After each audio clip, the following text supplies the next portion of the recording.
Analista político Edgar Sánchez. Edgar, ¿cómo le va? Muy buenas noches. Muy buenas noches, Scarlett, y muy buenas noches a toda la audiencia del programa.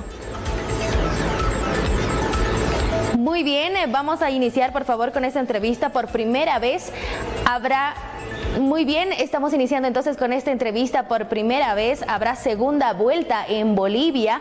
¿Cómo puede ganar Tuto o Rodrigo Paz en la elección del próximo 19 de octubre?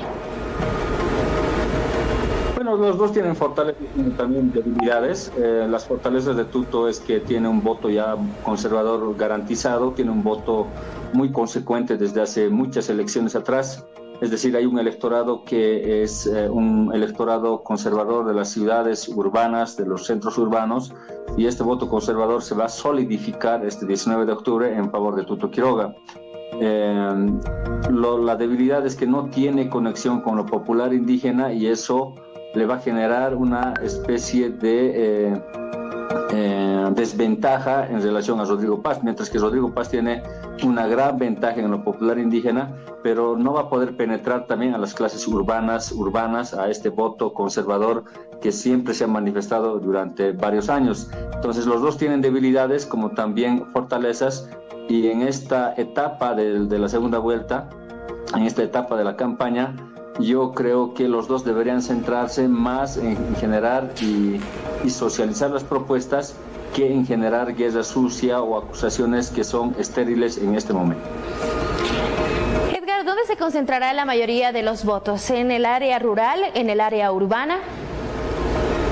Bueno, yo tengo un estudio que he realizado durante toda la etapa de mi carrera sindical y además un estudio sociológico que hemos hecho con varios profesionales. El INE dice que son entre 65 a 67% de población urbana y un 33 a 35% de población rural. Pero esta población rural tiene una cualidad que es su esencia, digamos, indígena, cultural, una esencia enraizada en usos y costumbres que irradia hacia lo urbano. Entonces lo urbano, que es fundamentalmente los sectores de barrios populares como los mercados, los barrios periurbanos, las ferias en las diferentes ciudades, tienen una gran influencia de lo rural. Entonces este estudio ha generado de que si bien hay un 65% de población urbana, hay también una población rural que tiene una gran influencia en esta población urbana, y por esa razón creo que hay un 66% que puede tener una especie de voto concentrado en favor de lo que es la izquierda, digamos, en Bolivia. Bien, ¿cuán real es que los votos de Evo irán para el binomio Paz-Lara?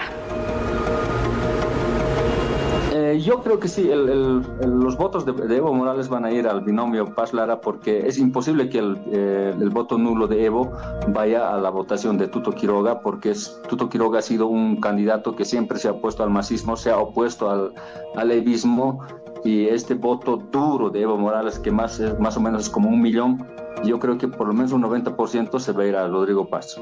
De acuerdo, y pasará lo mismo con los votos del MAS. ¿Qué opina usted? ¿Qué tendría que hacer Tuto para ganar los votos de estos sectores populares? Tuto creo que lo que tiene que hacer es cambiar su narrativa, generar una narrativa más popular, una narrativa que se acerque a lo indígena, pero descartemos lo indígena, porque no creo que llegue a lo indígena, porque ya es muy tarde para que Tuto Quiroga entre a este sector, pero sí puede rescatar voto popular, y ahí necesita cambiar de narrativa, y esta narrativa no solamente es en discurso, sino también es pragmático. Es decir, Tuto Quiroga tiene que ir a caminar por los mercados, caminar por los barrios, darle la mano a la gente, porque eso es lo que quiere la gente, quiere conectarse con su candidato y generar una votación por autoidentificación o por alguna otra característica que le guste el candidato. Muy bien. ¿Usted qué factores considera que han influido para que los votos, tanto de Evo Morales, de El MAS, vayan hacia Rodrigo Paz, hacia el binomio de Rodrigo Paz y Edman Lara? Ha habido varios factores. Uno de los primeros factores es que el movimiento al socialismo ha desencantado a la población.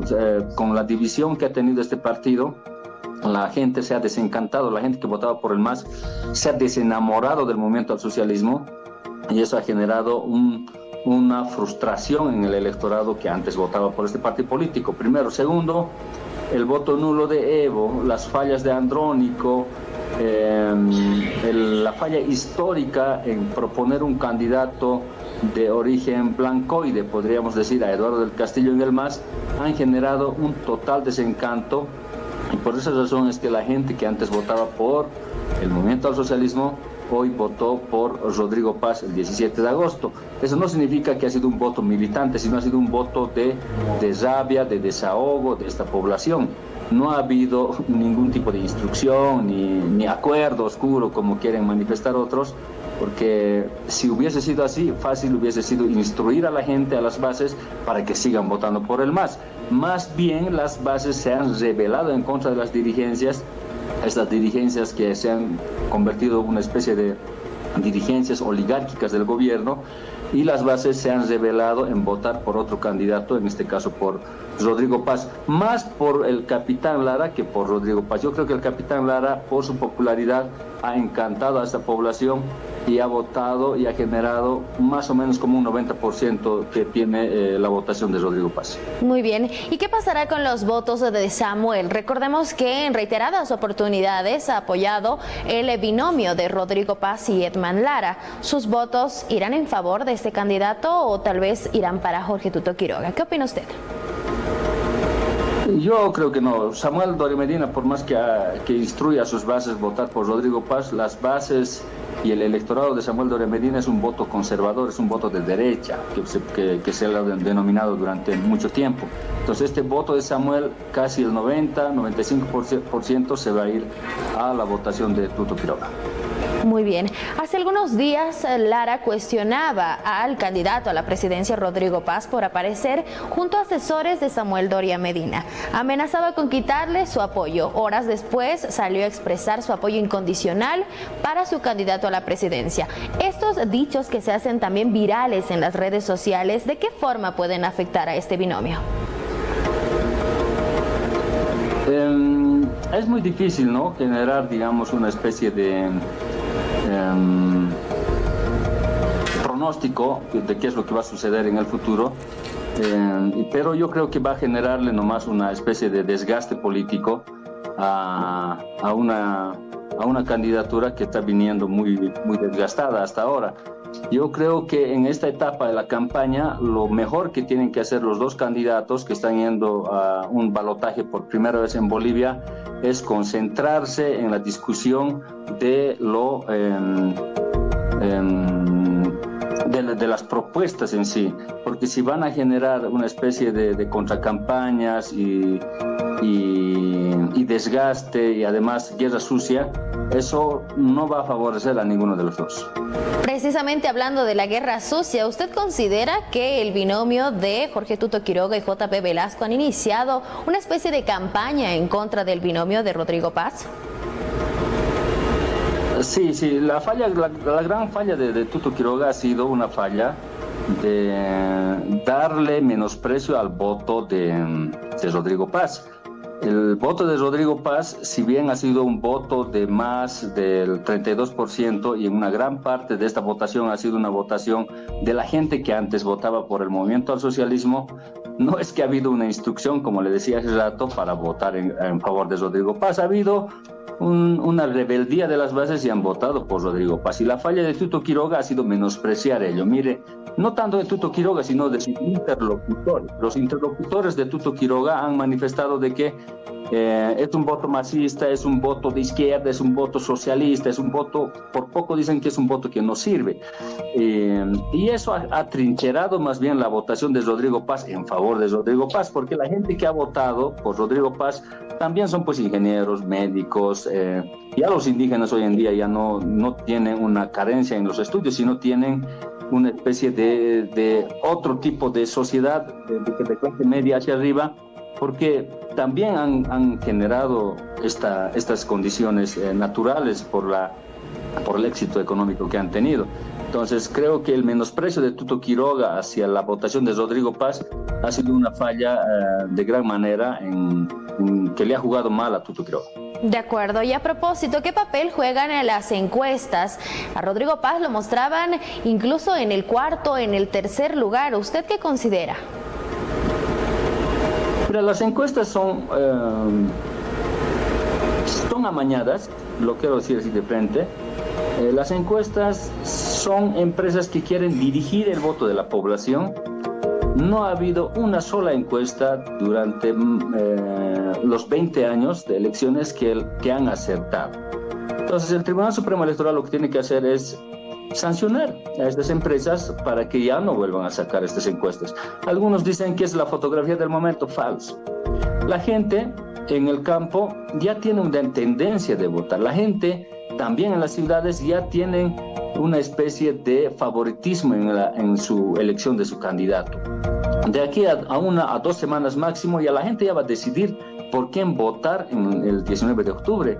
Y no es posible que nos digan las encuestadoras que es una fotografía del momento y de la noche a la mañana cambia la votación. En un mínimo porcentaje es posible, pero yo creo que en el fondo las empresas encuestadoras intentan dirigir el voto, intentan amañar una elección, porque una encuesta, ¿qué es lo que pasa en una encuesta en el fondo? Cuando tú eres candidato, tienes preferencia electoral en las calles, y cuando una encuesta te saca un mínimo porcentaje, es decir, vas perdiendo las encuestas, la gente se desencanta y la gente empieza a migrar a otro lado. Entonces, esa es el papel triste que juegan hoy en día las encuestadoras en Bolivia.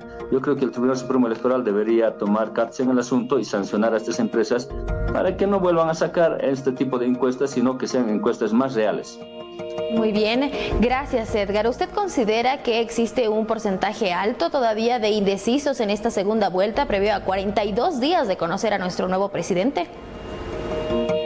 Ahora sí, hay una gran cantidad de indecisos que van indecisos de parte de los electores de Tuto Quiroga, de Samuel y de otros, también indecisos de parte de Rodrigo Paz. Pero yo creo que la tendencia en este momento es que lo popular indígena parece lo más fuerte. Si Tuto Quiroga genera unos juegos de cintura y cambia de narrativa, de discurso y genera otro tipo de propuestas, puede enamorar al sector popular.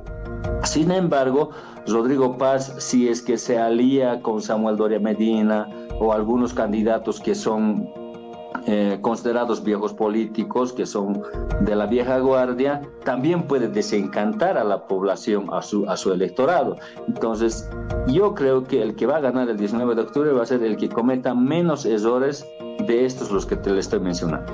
Muy bien. Se dice que el Partido Demócrata Cristiano, en caso de que ganara, su candidato a la vicepresidencia, Edman Lara, iría a quitarlo de en medio al presidente, a Rodrigo Paz, para él asumir el cargo. ¿Usted cree que sea un escenario posible? Mira, en política todo es posible, pero no le veo factible. Es una especie también de guerra sucia que están jugando en contra de Rodrigo Paz y Lara, manifestándoles de que son candidatos que no tienen mucha coherencia en su discurso ambos y no tienen un engranaje, ¿no? Yo creo que más bien la conexión más natural de todos los binomios es entre Rodrigo Paz y el capitán Lara. Rodrigo Paz le aporta seriedad, le aporta conocimiento, le aporta sabiduría en el manejo del Estado, y el capitán Lara le aporta lo popular, lo indígena. El capitán Lara le aporta la conexión con la gente que sufre injusticias, la gente que no quiere más corrupción, porque esos son los dos discursos que ha capitalizado el voto del capitán Lara. Entonces, creo que más bien es un binomio que se complementa en el fondo. Yo creo que por ahí no va el discurso, sino, reitero nuevamente, el discurso de Tuto Quiroga debería ser más centrarse en las propuestas, porque ahí puede generar mayor éxito en su campaña esta de segunda vuelta. ¿Usted considera que el binomio de Alianza Libre, Jorge Tuto Quiroga y JP Velasco, se complementan? No, yo creo que no. Mira, JP Velasco es un muy buen candidato. A mí, realmente, yo creo que los jóvenes sueñan ser como JP Velasco, sueñan ser como Mark Zuckerberg, sueñan ser como Steve Jobs, es decir, salir del anonimato por iniciativas propias, salir al éxito por emprendimientos propios, y todos quieren imitar a JP. Una cosa es querer ser como alguien, pero ese querer ser como alguien, si no conecta con la gente, es muy difícil. Entonces, Tuto Quiroga y JP vienen de un sector de la población de clase media alta que no entiende cómo se mueve la gente aquí abajo, cómo se mueve la gente, cuál es el lenguaje en los mercados, en los barrios, en las comunidades. Yo creo que ese elemento les falta a este binomio de Tuto y JP. Precisamente, a 42 días de conocer al nuevo presidente, bajo su perspectiva, ¿qué tipo de campaña deben llevar los binomios que están en campaña para poder conectar con la gente y así obtener los votos? Bolivia es un país pobre, ¿no? Bolivia no es un país que tiene estándares de educación, estándares de alimentación, estándares que sobrepasen, digamos, la media alta. Bolivia es un país pobre donde un 60-70% de la población es de clase media para abajo. Hay un 85% de informalidad en Bolivia, eso te dice casi todo de lo que es nuestro país. Entonces, si un candidato quiere ganar, tiene que conectarse con este sector de la población. Este 85% que es informal, este 65-66% que es pobre, este 33% que vive en el campo, en el área rural, con su ganado, con sus cosechas anuales. Y si estos candidatos no conectan con esta población, es muy difícil que ganen en las elecciones. Y yo creo que eso ha aprovechado el capitán Lara en conquistar esta votación, el desencanto que ha tenido los electores en contra del MAS, y capitalizar ello. Yo digo que no es tarde para Tuto y JP, pero si no cambian de narrativa, cualquier intento va a ser muy difícil de conquistar este voto. Y hablando precisamente del Tribunal Supremo Electoral, ¿cómo califica usted el trabajo en este proceso? Hasta ahora no ha habido ningún tipo de denuncia. Yo creo que es un trabajo excelente, además de mostrar resultados en la hora precisa que correspondía. Me parece que hasta hoy han hecho un excelente trabajo. Bajo sus consideraciones, ¿cree que habrá una sorpresa en esta segunda vuelta? Es muy probable, pero como van las cosas, como nadie cambia, no está cambiando la narrativa Tuto Quiroga, y más bien creo que ha cometido varios errores Rodrigo Paz. Yo creo que el balotaje va igualado, pero reitero, la balanza la va a inclinar el electorado popular indígena, no así el electorado conservador. Bien, el Tribunal Supremo Electoral ha anunciado 2 debates, tanto para los candidatos a la presidencia como para los candidatos a la vicepresidencia. ¿Cómo puede influir esto en el voto de la gente? Harto, porque yo creo que ahora sí la gente va a escuchar en los debates, tanto de vicepresidentes como de presidentes, las propuestas que tiene cada uno. Y estas propuestas tienen que encantar a la gente, tienen que enamorar a la gente. Yo creo que va a ser de gran valor para ambos candidatos salir con buena performance en estos debates para que el electorado defina su voto el 19 de octubre. ¿Usted considera que alguno de los candidatos llegue a no asistir al debate? ¿Será un escenario posible? Sería el error más grande que puede cometer alguno de los candidatos. Yo creo que ninguno debe escaparse de los debates, si bien pueden tener uno u otro limitaciones en el tema del programa o discurso o narrativa. Yo creo que lo mejor es conectarse con la gente, saber quién es el candidato, hacer conocer quién es el candidato y la gente saber por quién va a votar. Yo creo que sería un error garrafal no asistir a un debate por cualquiera de los candidatos. Bajo ese concepto, ¿usted considera que han sido los debates los que le han llevado al triunfo al binomio Paz Lara?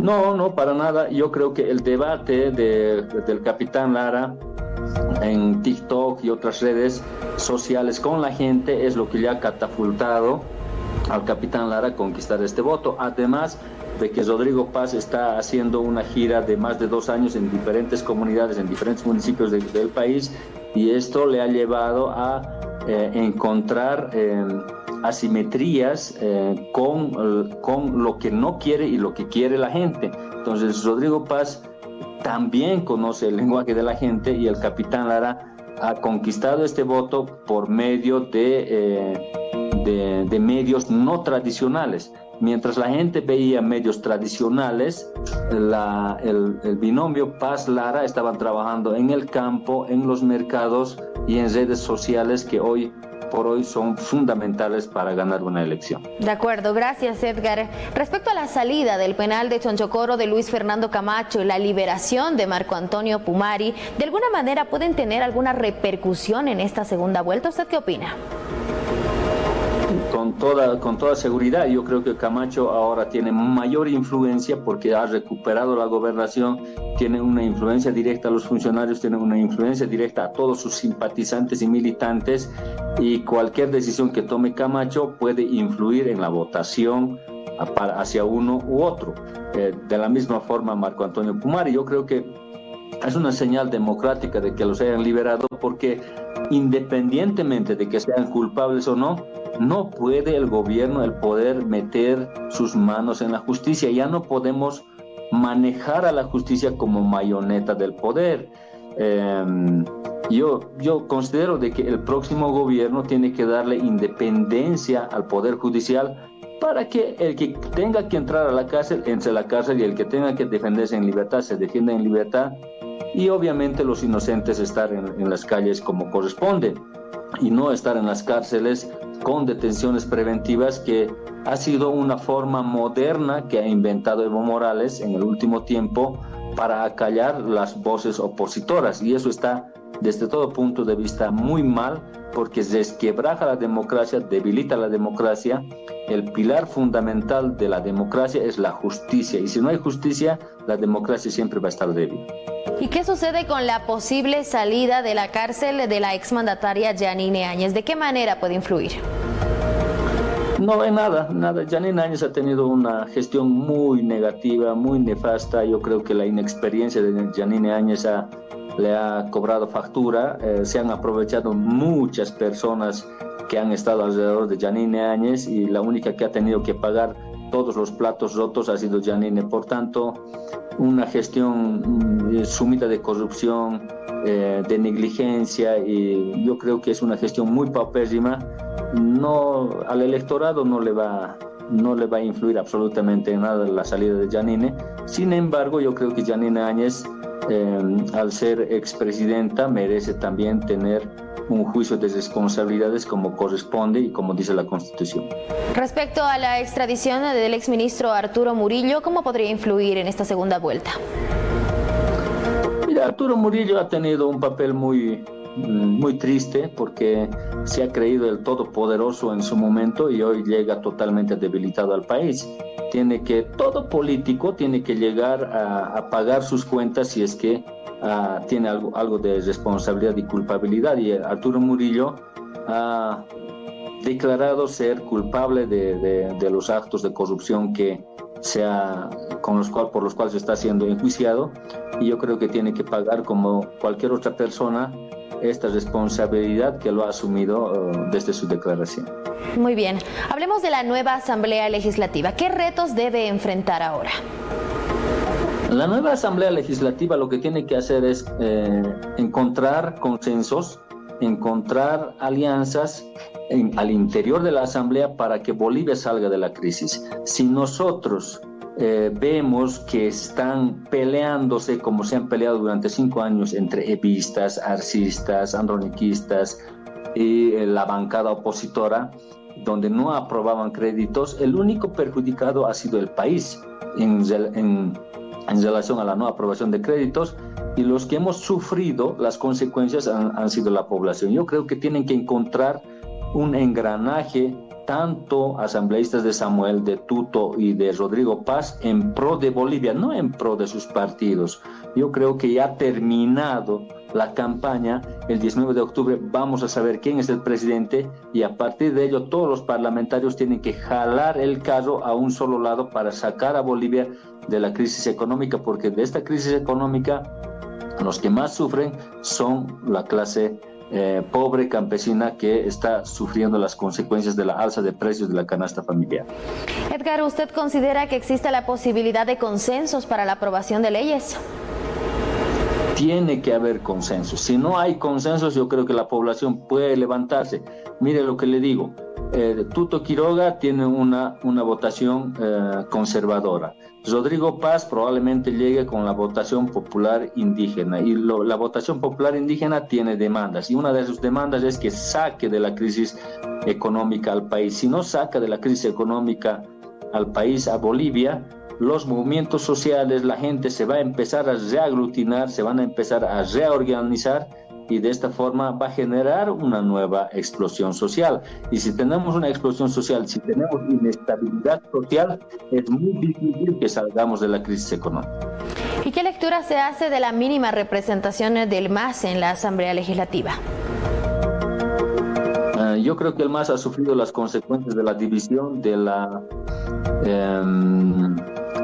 paupérrima gestión que ha tenido Luis Arce Catacora y de la ambición de poder de Evo Morales de ser él el único líder y el único candidato a presidente. Yo creo que el movimiento al socialismo no se va a levantar más ni en el área rural ni en el sector popular, porque este sector, tal como ha condenado en su momento al MNS, hoy está condenando al movimiento al socialismo y no creo que pueda ya levantarse en el futuro con las mismas consignas con las cuales en este momento está andando el movimiento al socialismo. Hablando del futuro del movimiento al socialismo, ¿qué le augura en las subnacionales? Nada, porque el movimiento al socialismo se ha llenado de gente que ha buscado apetitos personales en vez de buscar el bien común.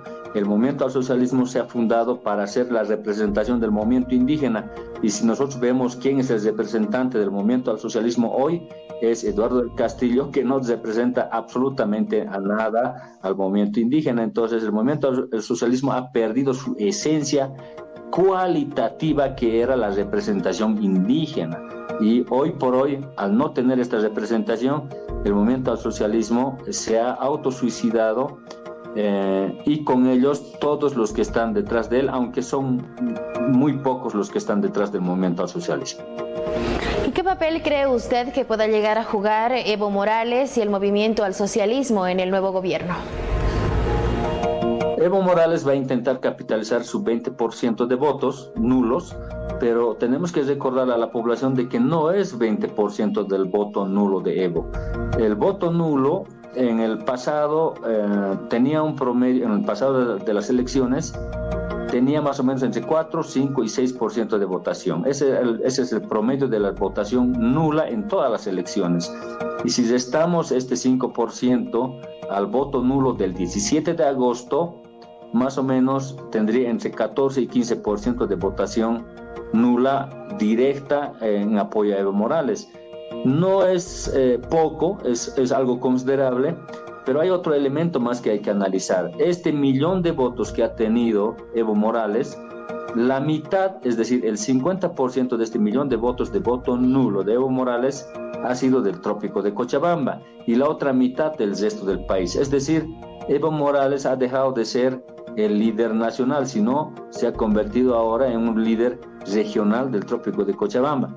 Por tanto, no creo que tenga mucha fuerza Evo Morales en intentar patear el tablero constitucional al nuevo gobierno. Más bien lo que yo creo que tiene que hacer Evo Morales es reconstituirse, reconstituir su partido, reconstituir sus discursos y no generar esta especie de desprecio a lo constitucional, al Estado de Derecho, porque lo que hace hasta hoy es patear el tablero constitucional e intentar desestabilizar cualquier gobierno, lo cual genera crisis económica. La gente se da cuenta de ello. Entonces Evo Morales, si quiere entrar a una carrera electoral democrática, debe cambiar su discurso y generar más bien propuestas en vez de estar pateando el tablero constitucional. Edgar, ¿qué ocurre con los pueblos indígenas? ¿Tendrán representación en las subnacionales? Los pueblos indígenas hoy en día están consiguiendo sus personerías jurídicas directas en los tribunales departamentales electorales. Yo creo que el rol que antes jugaba el partido político de monopolizar las candidaturas, hoy por hoy van a ser un tanto restringidas por la participación de los pueblos indígenas. En Oruro, por ejemplo, hay 3 o 4 pueblos indígenas que ya tienen su personería jurídica para participar en las elecciones. Entonces, la gente va a preferir votar por una organización social que por un partido político que hoy por hoy está totalmente desprestigiado. Muy bien, Edgar. ¿Qué le dice la gente, qué le dice usted a la gente, a los indecisos, para que puedan tomar una decisión? Y por supuesto, el día de las elecciones ya solo faltan 42 días elegir al candidato. Que voten con conciencia, que voten sabiendo de que vamos a sacar con el candidato que elijan, a sacar al país de la crisis económica, y que vayan a ejercer su derecho democrático, porque si no ejercemos nuestro derecho democrático de votar por alguien y estar convocando a votos nulos, no nos sirve absolutamente nada. Yo creo que la población tiene que ser el actor fundamental para los cambios que tiene que venir y tiene que darse en nuestro país.